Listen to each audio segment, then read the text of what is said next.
Welcome to Morph Talk episode 11. Today we've got Dan from Murricane Morphs on.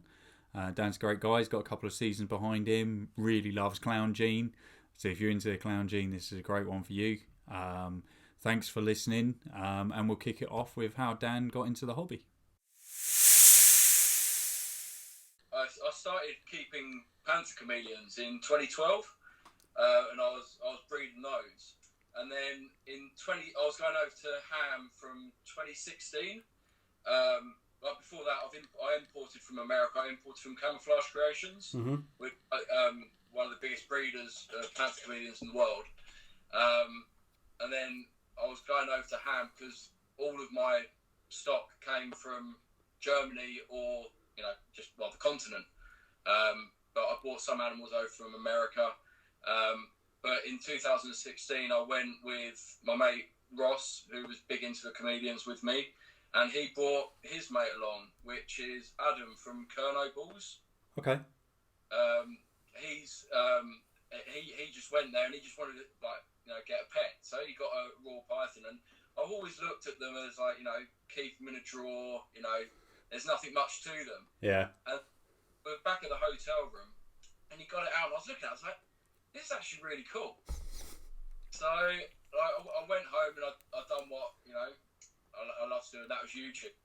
And I started YouTube, came across Brian Barczyk and Billy from Mutation Creation. This was late 2016. And then with my chameleons, I made all of the mistakes with that. Like I call it the Pokemon game, where you just want to catch them all. Yeah. You want all localities, you want everything. So I kind of got that out of my system. So when I thought, I'm going to get a ball python as a pet, I want to get one. So next I went to Ham. I was told that Mike Wilbanks was a big deal. So I thought, I'd like to try and get the best example I possibly could, and someone that I've been recommended to. So I got a banana pinstripe male off him, and then my mate goes, you're going to want to breed these. And I was like, best get a female then. So I picked up a pastel vanilla female.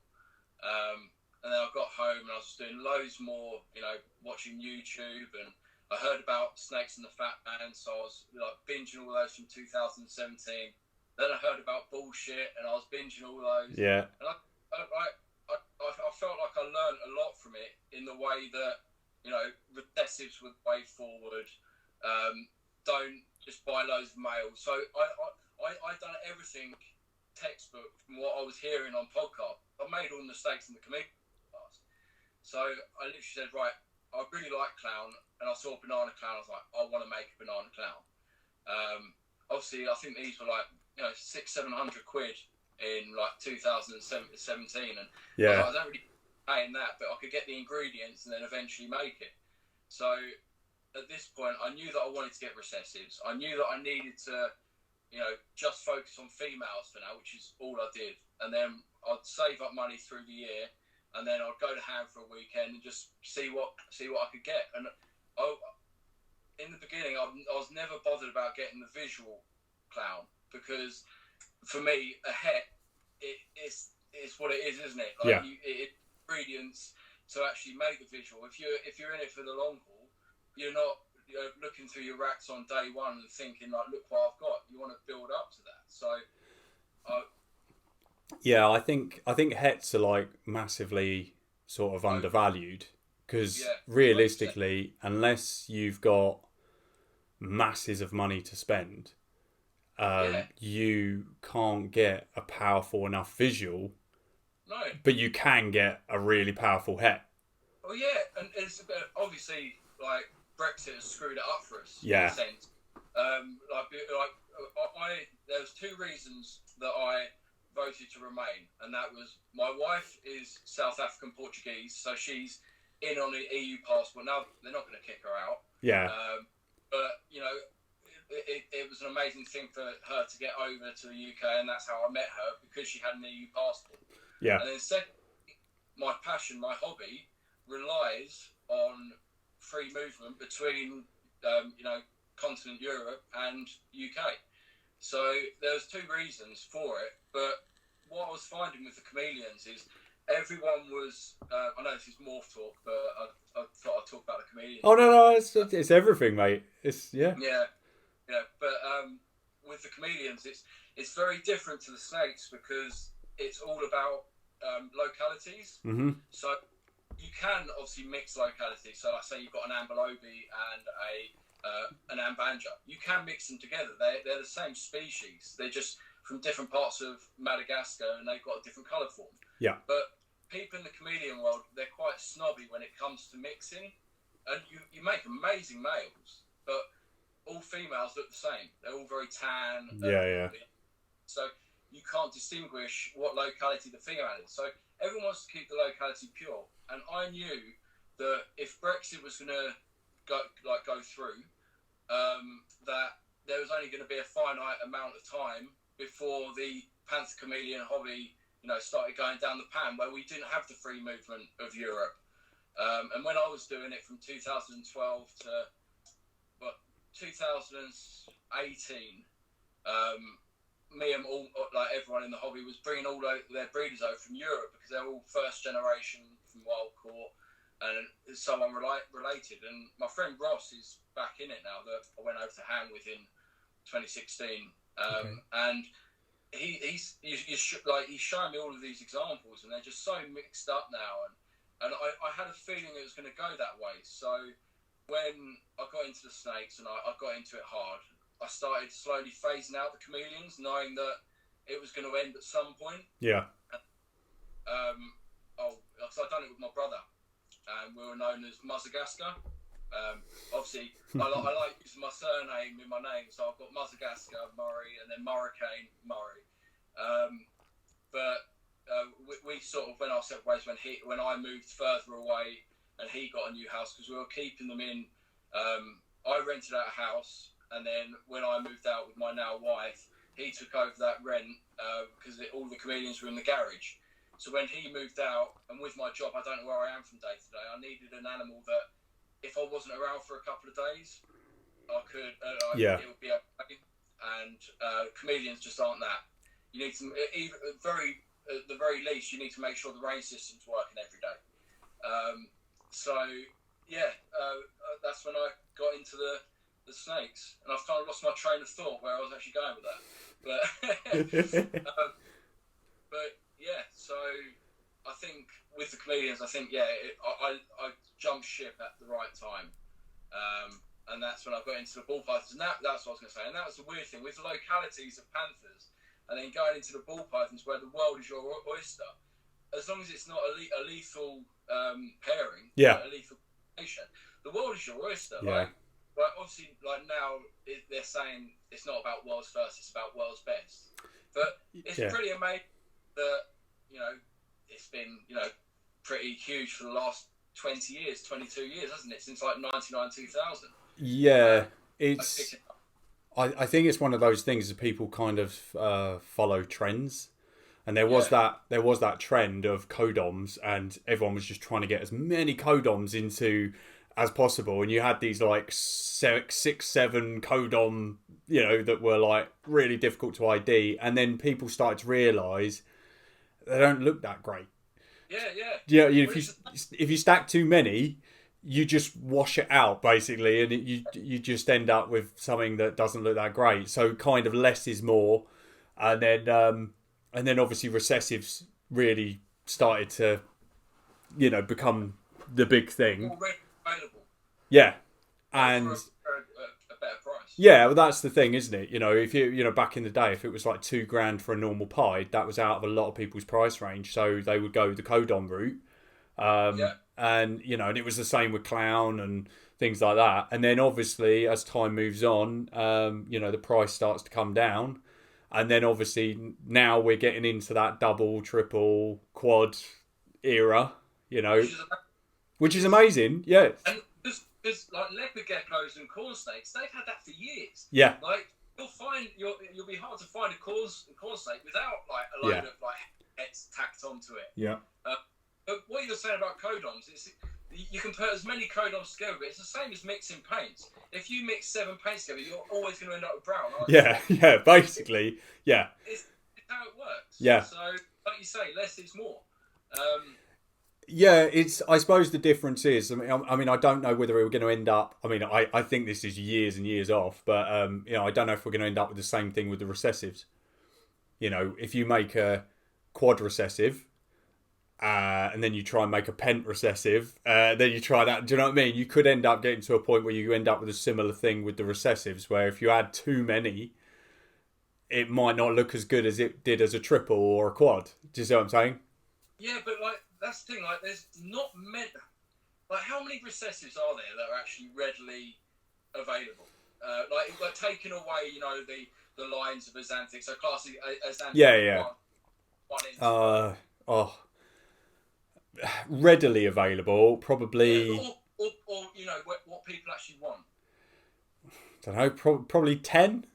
Yeah, so straight away, I don't. Obviously, I think as soon as you put Azanthic into any, I love Azanthic, but as soon as you put it into any recessive project, it wipes out the colour of everything else you put into that. Yeah. So I love Azanthic, but you are aiming for the best black and white snake, ultimately, aren't you? Or black and silver. Yeah, it depends what you do with it, though, doesn't it? Because, for instance, if you go clown route, we know that DG cleans it up. Yeah. So, obviously, you've got clown Azanthic DG. You can always take that further by making it hypo. Yeah. So now you're a 4. I'm a massive fan of hypo. Yeah, do you know what?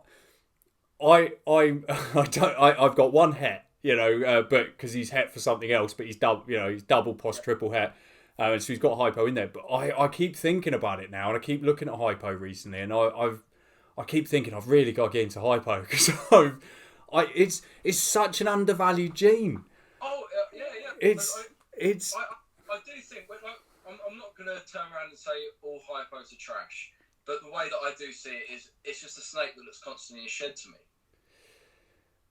That's the way that I see it. And unless you something when you've got the orange tones to it. Yes. I think that's really nice. But I think ultimately, if I had the choice between hypo or DG, it's going to be DG because I'm all about wanting to brighten things up. Yeah. And not mute the actual colour of it in a sense. Yeah, I think, to be honest, it's a personal preference. I mean, I love DG. I absolutely love DG. But I think the things that I've seen this year have really swayed me. I saw a fire hypo pied, which was mad. Obviously, I saw the clown hypo pied, which, again, is mad, and I started to...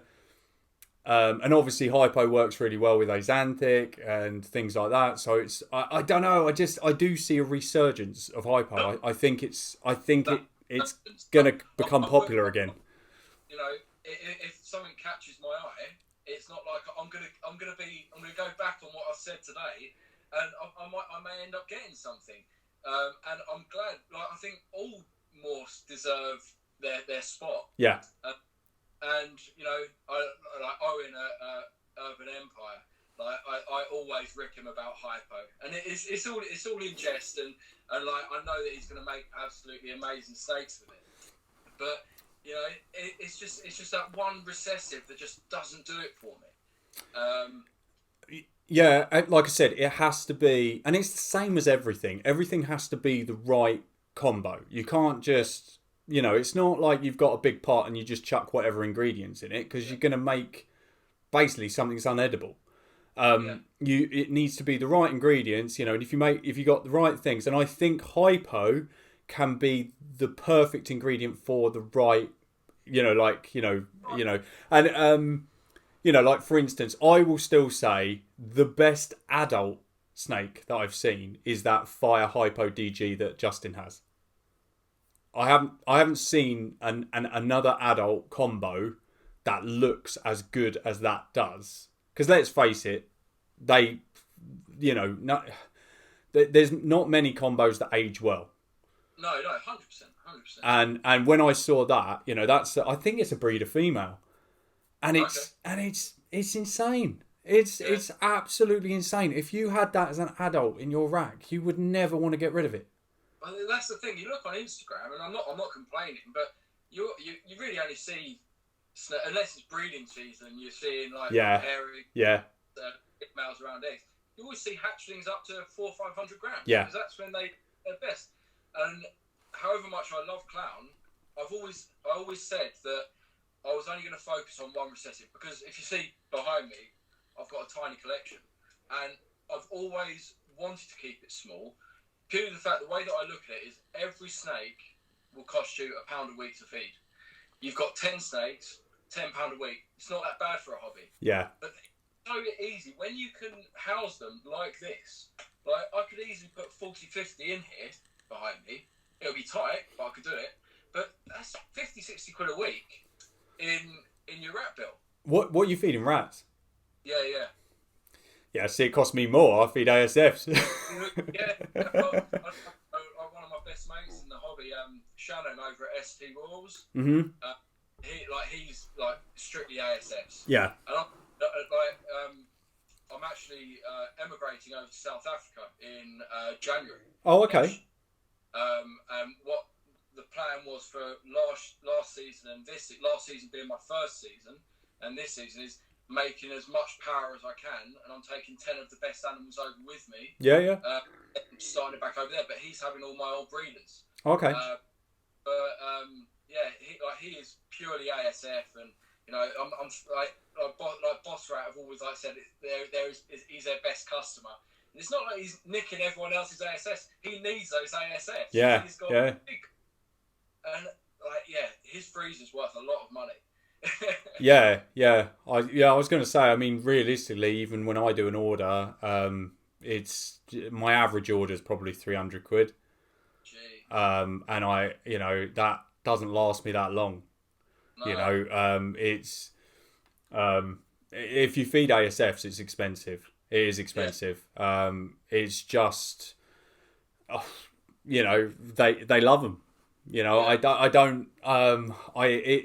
I don't, like I said, I've never fed rats. I've done it a few times, like for the odd one that was on rats when it came to me, and then I switched it to ASFs. But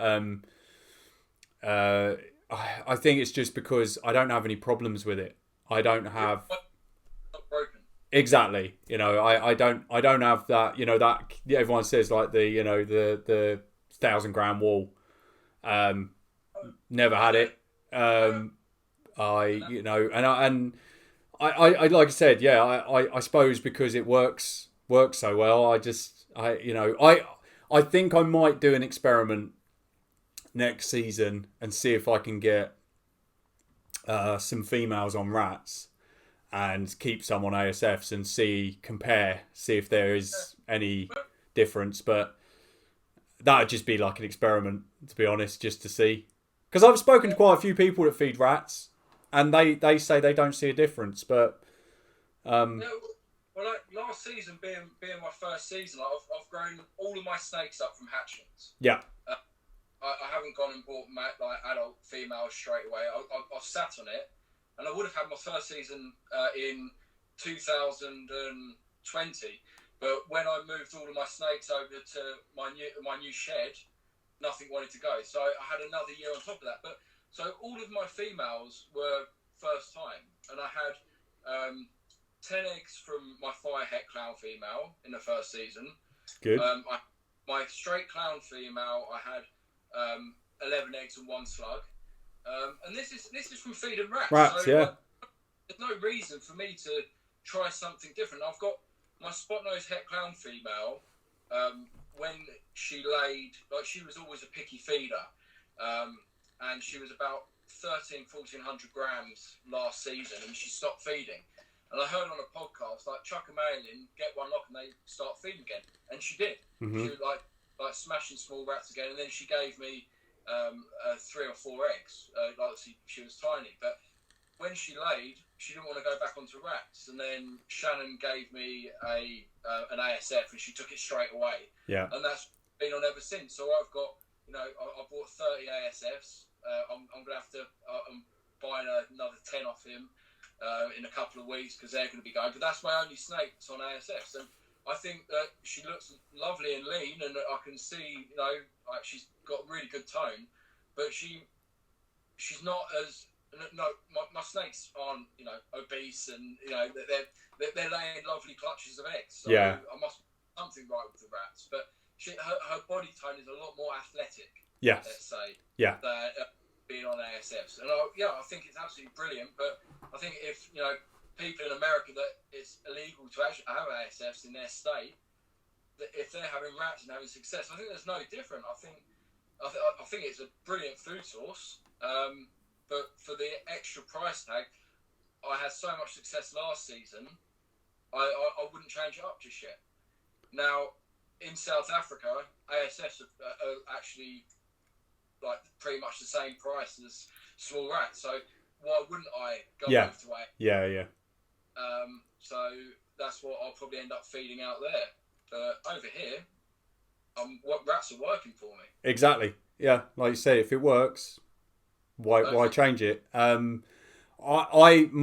theory with it is I've got two females that are similar weight. They're both big girls, and one actually I bought as an adult.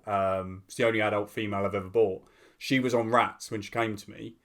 I've switched her onto ASFs now, but she was on rats, and the other one I've grown up since hatchling, and the difference in body condition between the two is massive. Right. Obviously the ASF one is like pure muscle. You can see she's like an athlete. Do you know what I mean? Yeah. But my theory on it is, if you've got a big female and you feed rats, it's not going to make a difference. Yeah. If you've got a small female, like say you're going to start breeding her at 1,400 grams, ASFs are probably going to be a better food source for her through that breeding season. 100%, because there's more nutrient. And it's got a lot more nutrients in it. Yeah. I completely get it. So that would be my only thing. If you've got a 2.5-3 kilo female and you feed her on rats, I think that won't make a difference if you fed her ASFs or rats. But if you've got a small female and you feed her rats, you might end up with maybe a small clutch or maybe some slugs. If you feed her ASFs, you've got a better chance of getting a... Because I had a female last year, and I fed her ASFs. Same thing. She was off food for 2 months, and I said, do you know what? I'll just chuck a male in.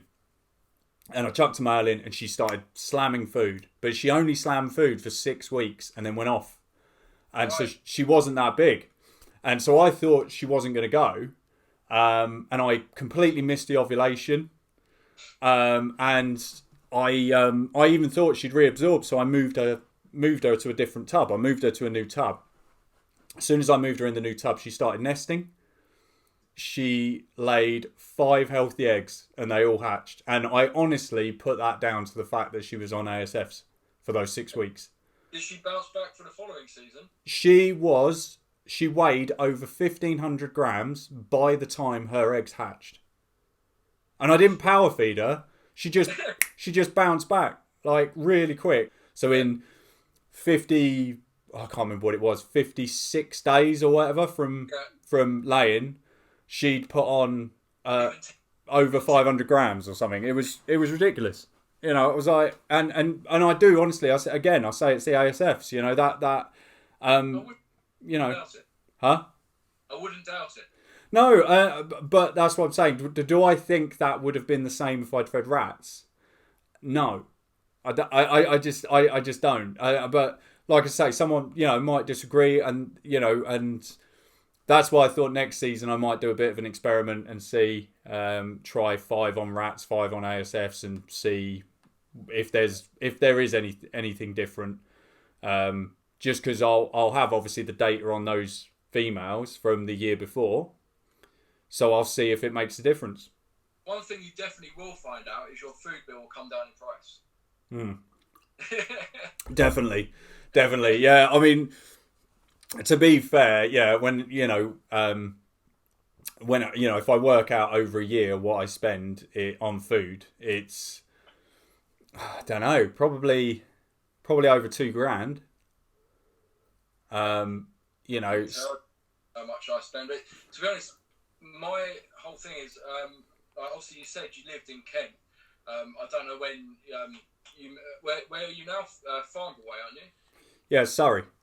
Sorry. Yeah. So, have you heard of Lost World Reptiles in Tenham? Yeah, I've heard of it. I don't know if I've been there. Yeah, so I'm good friends with the now owner, and she was the shop manager for God knows how many years. And she bought the shop 2 months before COVID hit. So, luckily, it was an essential business, so she could stay open. But it's still not the best time to, buy your first business. But I'm good friends with her, and all of my pets last year, I palmed off to her at a lower price to help her out, and I just said, look, all I want is just to match TSM Pet Supply prices, and she was completely happy with that. So all of my pets have actually paid for my collection for all of this year, and I made a lot of visuals as well, and to be honest, it was very successful with the straight clown females. I think I made 8 or 9 last season. And it seemed like nobody else was producing straight clowns. Everyone else was going into the doubles. So yeah. I felt like they went. I only advertised 1 or 2, and they went within hours. Yeah. So it was absolutely brilliant for me. But it worked out in my favour because I always thought that people always bash male banana clowns or banana het clowns like male makers. They would rather have the female. Yeah. But the way that I look at it, especially if you've got a lot of het females that you want to make the visual version of, it is a very powerful male to own. Because every single female in that clutch will be non-banana, and you'll be making your, for instance, I put my banana het or I've sold him now, but I put banana het clown to the fire het clown. Just wanting to make a fire clown female, and I've done that. I put him to my my straight clown female, and I think I got 4 clown females out of her, and 3 banana clowns, 1 being a female. So that was obviously my holdback, and that was the snake that I really wanted to make, and it was the same going down the list. I made quite a few visuals using that male, but the females that I actually wanted to actually further myself. So it really works out in your favour. I don't pass on it. If you can get obviously a visual banana clown for 350, 400 quid, because they're not going for a lot of money because people don't want that sex thing. No, yeah, that's true.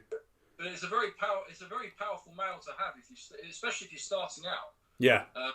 Because visually, I don't think you can really beat a banana clown in a very simple combination. That's why it was the one snake that I wanted to make, and then in my first season, I made a female. So I think it is a really visually pleasing snake. So that would be always a great, to sell as a pet snake. Yeah. And then, 9 times out of 10, the females that you're making are going to be the non-bananas, which they're good to hold back or good to sell. So I think that's the thing. There's still not been another Codom that can beat the banana for just one single Codom. No, nothing's as impressive as a banana. But I really think that is the one combo that doesn't do DG justice. No. I agree with that. Yeah. That really breaks my heart. Yeah. So my plans, I'm doing the straight clown female I had. I'm doing a joint pairing with Eric Bynum over at Damn Cave Creations. Okay. Neighbours Constrictors. Eric. Yeah. And we're using his yellow belly hurricane to my straight clown, and I just want to get a male out of that I can then put to my banana clown female to get it that darker, get the darker patterning on it. Yeah. And try and put it into DG, thinking that might actually help hold the colour more. I think that's cinnamon. I think a banana cinnamon is one of the most striking 2-gene snakes you can possibly get. I think it's absolutely amazing.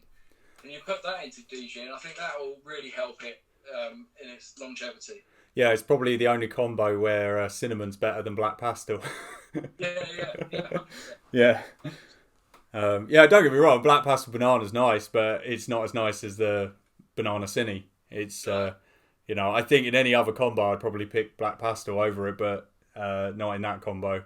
It's definitely, it's definitely for banana. That's the best combo I've seen. I think. I'm trying to think. Is there anything else I've seen that's banana? I don't know. The banana hurricane, what Dave Palumbo made. Yes. Yeah. The hurricane blade clown, I think it is. Yeah. That is a nice snake. Yeah, and obviously the what are they called? The Batman versions. Oh, Gotham. Is it Gotham? Or the Gotham? Yeah, Gotham. Yeah. And Scarecrow. That's one. Scarecrow is the Batman version, and then Banana Leopard is the Gotham. Or yes. Cold, whatever you want to. Yeah. But that's really nice. That's really. In my leopard het clown pairing, I made a leopard entry clown male that I've kept back for this season, and then I made a Gotham, which went, and that's that was a really cool snake to make on my first season. Well, yeah. There's just not many around. No. I think it was Miguel said, didn't he? I think he did a video on it because he had one, and he said that people started saying to him, "Why have you bought one? They're really easy to make." And he said, "Well, show me another one." He said, "There's not many out there, you know." If you can't buy it, you've got to make it, haven't you? Exactly. So, yeah. I think some people just want to hate. So mainly your collection's based around clown. 100%. Like I said, I always wanted to stick to one recessive, and then when I felt like I was getting my feet into that and making some nice visuals, I would then start getting a second recessive. And I already picked up a Doncaster in September. I met Darren Stairs up there, and I bought a Pastel DG 66% het clown from him to put all of my clown females that I've made this season. So, and if you go by the telltale signs of the het clown, like the line on the tail and the bit on the back of the neck that butterflies off, that I saw that on the Miguel video. If that is the case, then I'm really hoping he's 100%, and that's just going to propel me so far. Yeah. He's actually breeding at the moment because I've only got an entry clown male that I was going to be using this year, but with the lesser het, I put them together once really early on in the season, and I thought, why am I doing a pairing when I've already got the snake out of it that I've already got? Because I hit a lesser entry clown female, so it's a repeat pairing that things are just going to sell, and I'd rather make something for me. So I've put the DG het, the Pastel DG het to her. Obviously, it's a het to het if I do get a visual, but if I get a couple of pastel clown females to take to South Africa with me, that's going to be absolutely amazing. Yeah. So I've done that. I've done that pairing, but he's absolutely phenomenal. But then you don't expect anything less from Boss Royals. No. Yeah, Darren's collection's insane. He's he's got some amazing stuff. I was going to say a lot of people nowadays are so scared to invest in 66% hets and things like that. And it's 2 and 3, 1 and 2, isn't it? Yeah, but the price reflects the gamble. If you buy, I think I saw like someone selling like a DG 66% het clown for like I think 500 quid. It would cost you $3,000 for 100% het. It's worth the gamble, I'll openly say that for the 66%, like the Pastel DG, I pay 650 quid for it. Exactly. Even if it doesn't prove out, the snakes that I'm going to produce are still going to be amazing. Yeah, and they're still going to be 100% double het. Exactly. Oh no, you're doing het to het, aren't you? So they'll still be 66. That one. But they'll be 100% DG, which right now is, invaluable, really. So I'm just doing it because I want to see what or a chance to see what he actually is in South Africa. If I don't get any visual clowns out of it, I'm not going to be bothered. He's still going to be making the flight over with me. Yeah. And then, because he's an absolutely amazing example, and that's what. As soon as Darren put up that he had a straight DG male 66% het clown, and I was like, I'm in an hour, and I messaged him saying, "Are you going to be at Doncaster?" And he's like, "Yeah, I'm going to be at Doncaster." And then I was like, "Geez, I wish there was pastel in there as well." He goes, "Oh, I've got a pastel one as well. I'll do that one for like 100 quid more." I was like, "Yeah, I'll have that one." But yeah, I'm really excited. Just it could be a complete flop, but it could be I'll never be so happy to see a pastel clown if I hatch one out. Never be so happy. Yeah, I think that's what I say. I think if you can't really lose, really. I mean, you can, but not really. You still it's a visual DG, so everything's still going to be 100% head DG. And that's why I say if you put, I think I'm going to do. Next year I'll do a similar one, and I thought worst case scenario I've got 100% double hets because I'm going to put it to a visual clown. It's a visual DG to a visual clown. It's 66% het clown. If it proves out, great. If it doesn't, I've still got 100% double hets. So it's... And if you've got enough rack space, you can keep back all of the females. Exactly. So, so to me, and the same for that, if it was 100% het, I'd be paying 3 times as much for it, easy, all day long. So it's worth the gamble, and that's what I say. If you can afford to pay the extra for 100%, great. But sometimes it's worth the gamble.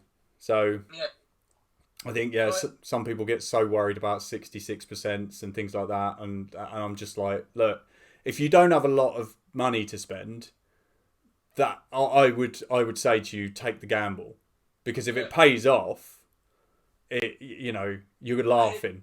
You could bet it is a pretty. You've got a pretty good chance of it proving out. Exactly. Well, it's that thing when you get into genetics and everything, and they say, which is true, all of them could be het, or none of them could be het. Yeah, it's an odds thing, but. To be honest, there's people gambling on horses and things that have got a lot worse odds, So, for a gamble, it's not a bad one to make, and especially like I say, if it's already visual for another recessive, really, and that recessive being DG. Exactly. And that's the thing. He looks pretty in a rub as well. Yeah, that's the thing. Yeah, it's not going to be horrible to look at, is it? So.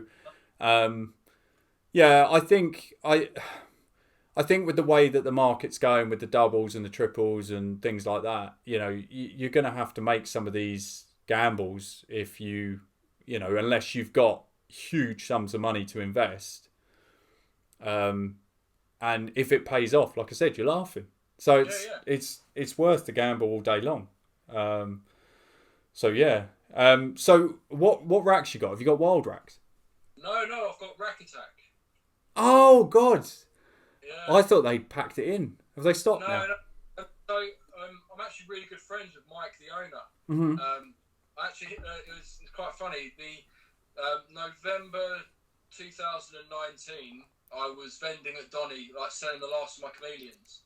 So that year's hatchlings, and then the last couple of grow-ons I had. And then at the end of the show, I was just walking around. And then I went upstairs, and he was tucked away in the corner, and he had these. And I was like the plan was always to emigrate to South Africa, and they're completely flat packable. They push together. There's no screws, no glue. It just seemed like the perfect rack for me to chuck in a container one day and move away, knowing that it's going to go back the exact same way. Mm-hmm. He was big into the snake hobby. A good few years ago, he was under Hurt Pup, and then he got out of it, and he loves to travel. He goes Southeast Asia, he goes over to America. at a drop of the hat, he just goes where he wants to go. So he's an entrepreneur, but he's just got to he finds it hard to focus on one thing. He's got so much going through his head that he wants to do this, he wants to do that, and he's got a solid product here. Like, if you've ever seen one in the flesh, like, it is engineering brilliance. Like, for something that is a glorified shelf, he's just nailed it. Like, even to the point that, like, obviously you've got the routed out bit in the bottom of the for the heat map, but then under that there's a further routed out bit where you put your probe. So the probe is actually underneath the heat map, but it means it can't get knocked.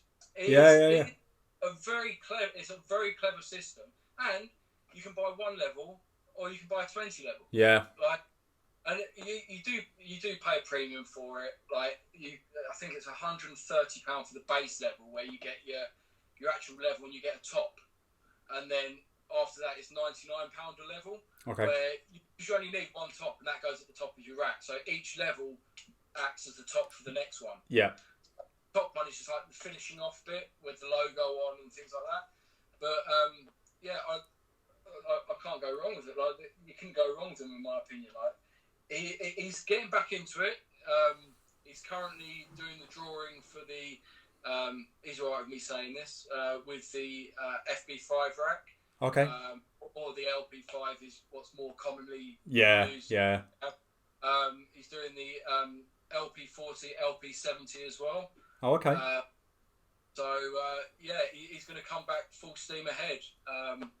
He's got his CAD guy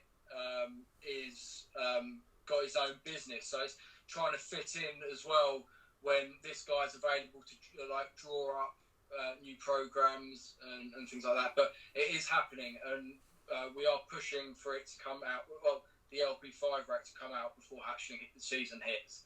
So anyone that does want a hatching rack, go for it. But like Wild Rack, you can't fault it.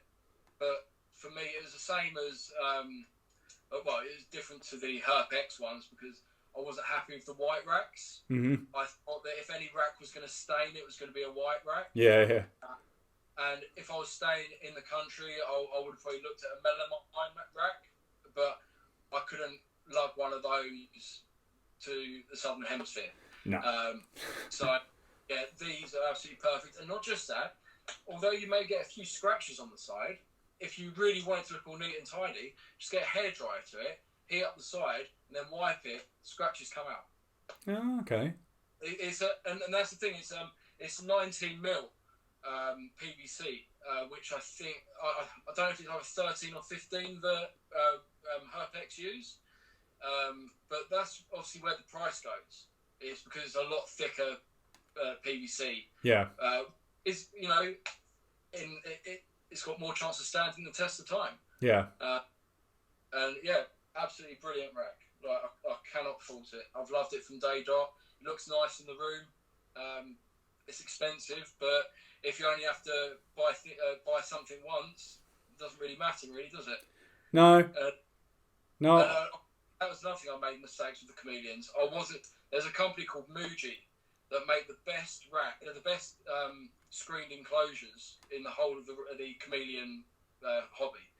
And they're like £250, £300 an enclosure, like aluminium framing, and they've got drainage basins and things like that. And for many years I was like, why would I pay that when I could buy a Chameleon and make my own cage? But the thing is, 6 years down the line, I had a whole room kitted out with Mujis, so I still ended up buying them in the end. Yeah. But if I bought them in the beginning, it wouldn't have been such a dent for me to buy 10 enclosures rather than I buy a new Chameleon. I'll allocate that amount of money for an enclosure. Yeah. And that's the with Rack Attack is if you you've got your rack, it could be fully stocked, and you're like, I want to buy this snake. I need to buy a level at the same time, and that level you could keep the lid on the rub, and you can put that in the house for a quarantine rack, and then when it's out of quarantine, you bring the whole level in, snap it to the top of your current rack. Yeah. Like, it's a brilliant bit of kit. Yeah, I just thought he packed it in. I bought some tub dividers from him like years ago, and around then I remember like messaging him, and I think he was like a bit funny about it, and he was a bit like, "Oh, I'm not really doing it much anymore," and all that kind of stuff. Life gets in the way. Yeah, yeah. And like that is the thing. I think it would be different if he was still invested in the hobby, because I like every time I chat to him, like I get him really excited about the reptile hobby, because he doesn't follow anything. He's there to make the product. Yeah. And I think that's why. Like, obviously, I'm not knocking the Wild Rack's products. I think it's an amazing rack. I've been round to Darwin's and seen his that are donkey's years old, and they still stood the test of time. But I think the way that they're going to go far in this is because they're so invested in the hobby and they love it. Yeah. And I think that's why they're going to do so well in this, is because, you know, they already are, like, they're a household name now. Mm-hmm. And what they've been training for a year, if that. Yeah, it hasn't been that long. Yeah, it hasn't been that long. Yeah, no, I mean, I've seen. I don't have any Wild Racks, but I've seen Wild Racks, and yeah, they're great. Yeah. You know, and they've got so many different products. And I think that's really what makes a big difference. Because you know, some of them they only have like a few different sizes or something like that, but they do so many different racks. It's you know, it's really good. You know, it's just because I think I said it before. It's just because you've got. So what have you got? Have you got a shed? Yeah, I've got a converted. It's a Dutch barn shed, so it's the ones where the roof it pitches once and then it pitches further in. Oh, okay. I've got a pretty shed, but it's only an 8x8. It's a tiny little shed, but I've built it during COVID. I was the only person in here until last year, and then I had people started coming around to buy snakes. I realised it was a bit cramped when there was an extra body in here. Yeah, yeah. The missus never comes from here. She comes from South Africa. She's scared shitless of snakes. Oh, okay. No, she's all right, actually. She actually thought a boomslang was a harmless tree snake. Because in Afrikaans, it actually translates to tree snake. Boomslang, tree snake. So, yeah, so it's someone that grew up in a country that, you know, has got the world's, some of the world's most venomous snakes. Yeah, yeah. You'd think that they'd be more clued up on it all. But, yeah, so... Yeah, it's just literally. I think I said it before because obviously I've got a room and it's like heated all the time and the humidity's quite high, and I just worried about melamine in there. So that's the only reason why I just for me I don't think it would suit my room. But yeah, I think they're I think they're a great product, especially if you've got them in your house. If I had them in my house, I would have Wild Racks probably. Yeah, that is the issue and it's the same with these. It's closed-in racks. Obviously, they do retain a lot of humidity. So I find if I start getting condensation on the top of the tubs, I use plastic shims and I pull out the tub a little bit, put a shim underneath. It just brings a little bit more airflow in there, dries out the tub a bit. But I think if you've got a reptile room. Or like a set, not even in your house, because you don't want a room in your house to be so humid. Yeah. But if you've got a converted garage or shed, I would go for an open-sided rack. Yeah. In a house, I think a Wild Racks or a Rack Attack or a Herpex, it's spot on because it's same. Good for that. Yeah, same. I think it's perfect. I think because LP rack and things like that. If I had that in my house, I don't think it would work very well, but in the shed it works perfectly. So I think every rack. I think obviously an LP would probably run better in my shed or what have you. But I think you just learn to adapt and you just learn its quirks and you just overcome it. Yeah. But obviously I use Cocoa Husk. I prefer it than paper towels. I'd much rather spot clean every day than change paper. Yeah. Like my first season last year, I put all my babies on paper, and what I was finding is I'd change them, I'd go out of the room, I'd come back in the evening, and they'd mark their territory. Yeah. And it's not good to constantly be changing up enough. I like to have a clean room. If I come into a room that it smells like piss, I want to get out of it. Yeah. So that's why I love about Husk. Yeah.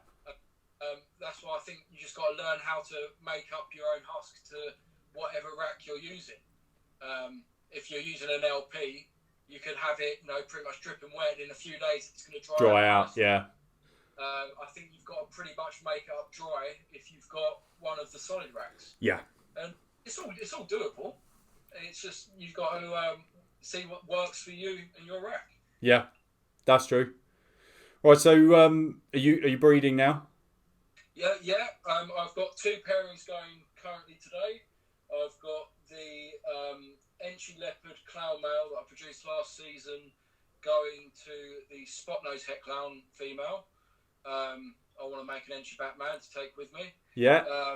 And then I've got the Pastel DG 66% Het Clown going to the lesser Het Clown today. So nice. Yeah, but I've got 2 snakes in that just had their pre-lay. So the Fire Het Clown girl that bred for me last season, she's gone into her pre-lay. She's got about 15 days until she lays, and then I'm really worried about. I've got a pinstripe. I've got a Pinstripe Clown female that I bought from Ham in 2018, 2019, and I looked at it at the beginning of the day. I was like, "That's nice," and I looked down at the end of the day, and that's what I usually find at Ham: is people knock off their prices. And I picked up this Pinstripe Clown female for €190. Wow. Obviously, like Pinstripe and Clown, it was nothing back there. It was only when Justin brought out, the Pin Clown combos that people stopped liking it. But I got home and I researched the breeder, and it's Newton Reptiles. Yeah. Found DNR Mandarin. Yeah. I was going through his Facebook page, and I was going through the pictures. I saw like my Pinstripe Clown on there, exact same markings, and I think especially with such a busy pattern like Pinstripe and Clown, they have got their own fingerprint, haven't they? Like it's unique to them. Like there's so many different. Like mine's looks like an outline of sunglasses on there. It's got an M with a dot in it in this specific location, and in the clutch, and it was the same time frame, so it's definitely mine. And it was a pairing with VPI Xanthic Clowns. Oh, okay. And he hatched VPI Xanthic Clowns in the clutch picture. And I messaged him and I was like, "Is it Het VPI as well?" I was like, "No, it's not Het VPI." And every single person I've showed the picture, I've showed it to Darren Hughes, I've showed it to Eric, I've showed it to so many people because I always like to get other people's opinions. And I'll show you it afterwards. They're saying that is the exact same animal. So what he's put on his Facebook page, if that is if his caption is correct, and obviously there's Xanthic Clowns in the clutch, it is guy. But I spoke to Eric about it, and he was saying that a lot of people they don't want to sit on certain snakes with a high price tag of say Pinstripe Clown Het VPR that may take ages to sell. So they'll knock the price off, but won't tell you about the HEP. So it means that it's like the way he explained it to me. It kind of made a bit of sense. Obviously, it would really dishearten me if I was selling such a powerful animal for €190. Yeah. But it is definitely that one snake in that picture, like 100%. So I've got a leopard double HEP VPI Clown. Yeah. That I got off of Tomek at Reptile Hill. Yeah. He's just picked a few animals from Justin, and he's got some lovely stuff over there. Like he's near you. He's Pompey. Oh, okay. Yeah.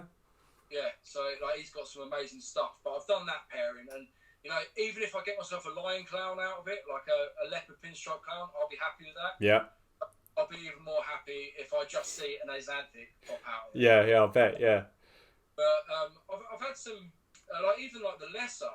Like I wasn't planning on spending anything at like a 2018 Donny show, and I went to a table and they had what was marked as a lesser Het Clown female, and it was marked down and down and down. It was like £35 at the end of the day, and I went over to Gavin at Bullshit, and I can't even remember the breeder's name that I got it from, but I just pointed. I go, "Are they those guys over there like pretty reputable?" And he's like, Yeah, they're good people. So, £35 for a female. If it doesn't prove out, it's a nice female. And it was our first season last year, and I got out my lesser entry clown female. So it was that was probably the best bargain that I got. So yeah, I think that's the thing with shows is you like obviously you have got your downfalls of like RIs and mites and things like that you can come across, but you could get that in a courier run, couldn't you? You hear the horror stories of it happening in a courier run. You hope that the courier checks over your snake beforehand. Yeah. But yeah, you can really pick up some like awesome stuff that shows like worthwhile impulse buys. Don't just pick up a snake because it's there. Like if it's useful to you in the long term, it's awesome. And that was the thing. Like with the Pinstripe Clown, it was more the fact that I was looking at it as a just a visual clown female for €190. Yeah. To have the pinstripe tacked onto it was a bonus. Yeah. So, it's a bit of a thing now. Like literally, I'm really starting to like Pinstripe Clowns. Yeah. I think they could make a bit of a resurgence because Pinstripe's like always one of those genes that is like least favourite. It's dominant, isn't it? It really backs out the pattern. It's really cool, the patterning. Yeah, it really does whack out the patterning. But it does remind me, it's very similar to like Monsoon in that sense. I know, yeah. It's a fact that it's not a subtle gene, is it? It whacks out absolutely everything. Yes. I love what it does with leopard. Because it just makes like a single pinstripe going down the dorsal. It's very similar to like a spider clown, like with the jaggedy one. Yeah. One stripe going down, and that's what I like about Pinstripe. It does remind me quite a lot of Spider in that sense, without the wobble. Yeah. It is a very out there pattern. Yeah. I'm looking forward to seeing where it takes me with the old Pinstripe Clowns and chucking into DG. Like Pinstripe DG, like. Yeah, I think that's the thing. People forget that Pinstripe can actually work really well with certain genes. It works really well with DG. It works really well with Ultramel. I assume it's probably going to work really well with Monarch. I don't know if I've seen it, but Albino, Pied. Yeah. Like I said, Clown. Actually considering it gets so much hate. Yeah. It actually works really well with so many recessives that it actually shouldn't get as much hate as it does. No. I think it's just because it is so dominant. Yeah, 100%. It overpowers so many genes. I think it's a very pet shop animal as well, isn't it? Like Pinstripe by itself. Yeah. That connotation to it as well, like that negative connotation to it, which I think, it's a bad thing. It doesn't deserve that. To be honest, in all honesty, I don't know if until I saw a pastel DG, a Pinstripe DG, I probably would have overlooked Pinstripe if it wasn't in my clown female. Mm-hmm. But I'm happy I got it, and if she proves out V by Xanthic, yeah, I really hope that. Oh yeah, I forgot Axanthic as well. Yeah, it works well with Axanthic as well. That's the thing for a gene, for a code. You think how many popular codoms there are that don't work well with so many, sort of thing. So really, I think it's got a bit of a bad press. Really, maybe it's just because, like you said, it's pet shop animal. We've seen so many pinstripes that. But I don't know. I think it gets a bad press. I think it's a nice gene. So, right. I go into the 5 questions. Yeah, sounds good. Okay. All-time favourite combo? All-time favourite combo. I think there's 2 in the sense that when I started out Banana Clown, and it's still there for me. But, Banana Clown as up to 500 grams. Over 500 grams, I'd say the Pompeii. I think visually, the Pompeii is an amazing adult. I saw Miguel got his out the tub in one of his latest videos, and it just looked absolutely stunning, like over a kilo. Yeah. I think that's the thing. Clowns don't generally age that well. Yeah. The Pompeis are, so it's finding that, without adding in another recessive, finding a codon root that ages well is kind of the holy grail for clown, isn't it? Yeah. Okay, favourite breeder? Favourite breeder? I'll probably say Darren Stairs. Okay, yeah. More the fact that it's like if MJ was interviewing him, he's the least flexing person in the whole industry, and like I haven't been to his collection yet, but it just seems like he's got everything. Not even Darren Hughes knows everything that he's got. Like when I was talking to Darren, and he was saying he wanted to make this snake, he goes, "Oh, I've got one of those." Yeah. He is the hobby's best kept secret, I think. Yeah, he's quiet, and that's right. As I went down, you need to worry about him. He's Yeah, I think because I went down with Dan and Jordan, and we went through like his tubs and everything, and I did a quick. The thing is, we spent so much time going through his tubs that by the time I actually recorded anything with him, it was really quick. So we're running out of time here. That's the thing, because you could spend all day down there and still walk away and go, oh, I didn't ask him about that, or I didn't ask him about that. Yeah, he's got some amazing stuff. Amazing stuff. Yeah, I've got to get down there before I leave. Yeah. Right, you got to pick one, clown or pied. I guess no. Yeah, obviously I know which one that was going to be. Sunset or monsoon? I'd say sunset. Oh, okay. See, everyone's. I've only got one for monsoon. Clown. In DG, it needs DG. Yeah, that's what I said. I'm waiting for the sunset DG. I want to see what it does. Okay, money no object. On piggybacking off the last question, I'd probably say the biggest female monsoon I could get my hands on. Purely the fact that if all the hets that I could create with that, I could buy any other snake that I needed. True. Especially or like sending them over from South Africa. I think that's a good snake to have, so you could get a gateway into like everything. It's either that or the VPI Xanthic DG Clown. Yeah, that thing was sick. That's only like 10 years away from me making that. So. Well, yeah, not long. Yeah, and you got to hit the odds. That's the only problem as well, isn't it? Unless you can narrow those odds.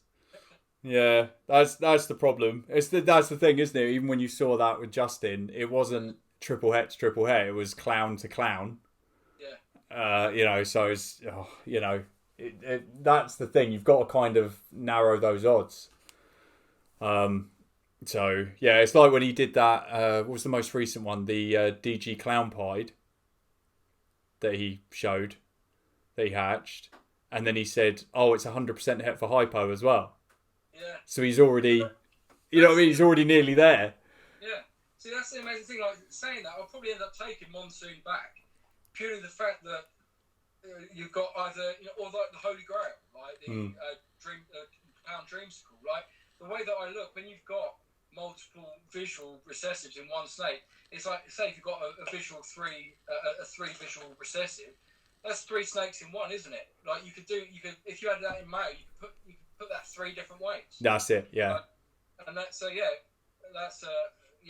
the Holy Grail or the DG Xanthic Clown. Yeah. Yeah. So I was going to ask you, do you not like pied? I love it in Dreamsicle. Oh, okay, but you don't like clown pieds? No. Oh, okay. No. Well, someone who likes clown, that's surprising. A zero white clown pied, I think would be amazing. That's a clown. No, but you know what I mean? Like with the waxed out pattern. Yeah. Yeah, it's just, the head's cool. Yeah. The head, and I think the contrast, that's why I love the Dreamsicle so much. It is the most eye-catching snake I think you can make. And that's like Holy Grail. I was looking at the Holy Grail again today. It's just an amazing looking snake. Yeah, it is. Yeah, I think it's just I've noticed recently Dreamsicles are dropping quick. They are. I can't remember what it was. I saw Justin put one up for sale like a week ago or 2 weeks ago or something like that. and it was way, way cheaper than what I thought it would be. I think it worked out to be something like £1,300 or something like that. Really? Which I was shocked at, because I might be wrong, but I'm sure it was around that sort of price. And I was shocked because, of how popular dream schools are. I'm just surprised how quickly they're dropping in value. Well, if I can do a trade with anyone, whatever I produce this year for a dream school female, I'll take it all day long. Because I would like to just put my DG mail to it and then make triple het post clown. Yeah. Dream school, I think, is absolutely amazing. Yeah, it is. Hopefully, it'll keep the orange. Yeah. Well, yeah, I was going to say. I mean, anything like, it's a sort of debate, isn't it? Which one in that albino holds the colour the best? I think Candy is kind of possibly. Yeah. But then people are saying that Candinos are actually age better than candies, pure candies or something. So I don't know, but I'm not. That'd be brilliant. Yeah, I'm not. I'm not really in the sort of albino sort of projects. So I'm not one. So I'd get a dream school female and take that with me. Hopefully an Inception. Yeah. That's the thing. Yeah, I really like the Grails, the lavender clowns. They're really, really nice. But again, like I've seen Justin selling clown het 100% het lavenders, and they're not that expensive. They're so it's not, if you're into that project, it's actually not a ridiculously expensive project to get into. But I do think they're really, really nice. So, right, cheers for coming on, buddy. No worries. Thanks for having me on my first podcast. I've really enjoyed myself. Yeah, no, it's great. Thanks for that.